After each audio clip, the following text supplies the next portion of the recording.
Well, I'm just hanging out in the backyard, listening involuntarily to my neighbor's music, and thinking about church tomorrow. No, really. I'm thinking about two-way worship. Are there any advantages to digital church? Well, I didn't have to shave.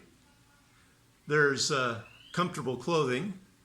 The brain cells saved not deciding what I'll wear or trying to remember what I wore last week. How about comfortable seating?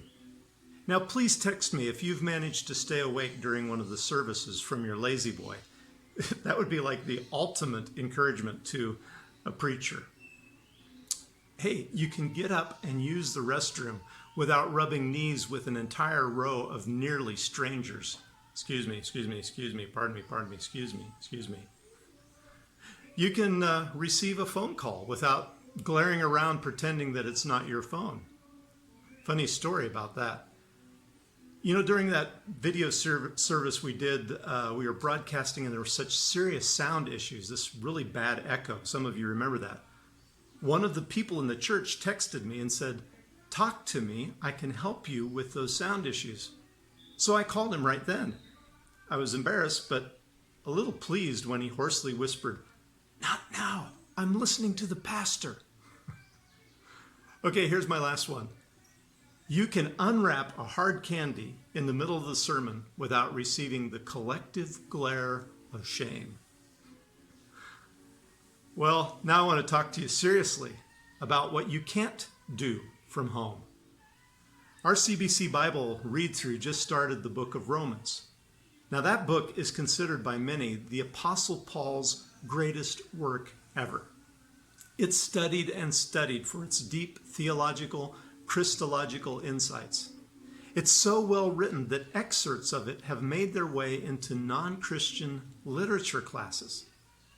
And I've read it many times, but I saw something new this time.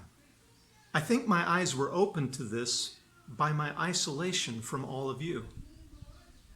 In his opening, Paul writes, "I pray that now at last, by God's will, the way may be open for me to come to you. I long to see you so that I may impart to you some spiritual gift to make you strong.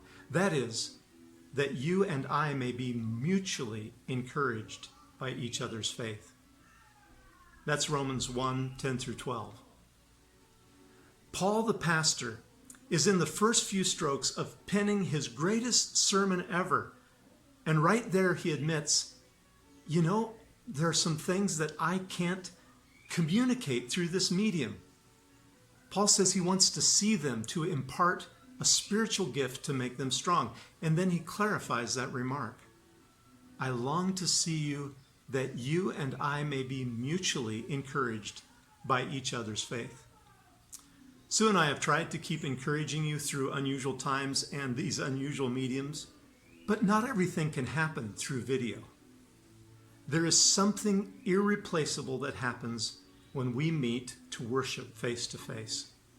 Sue and I can sing our heads off, we can add harmonies, but it's not the same as joining our voices together with your voices in worship.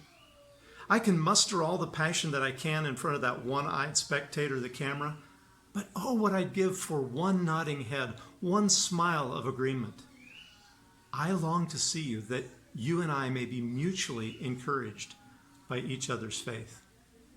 I'm praying, I hope you're praying that happens very soon. I can't wait. God bless you.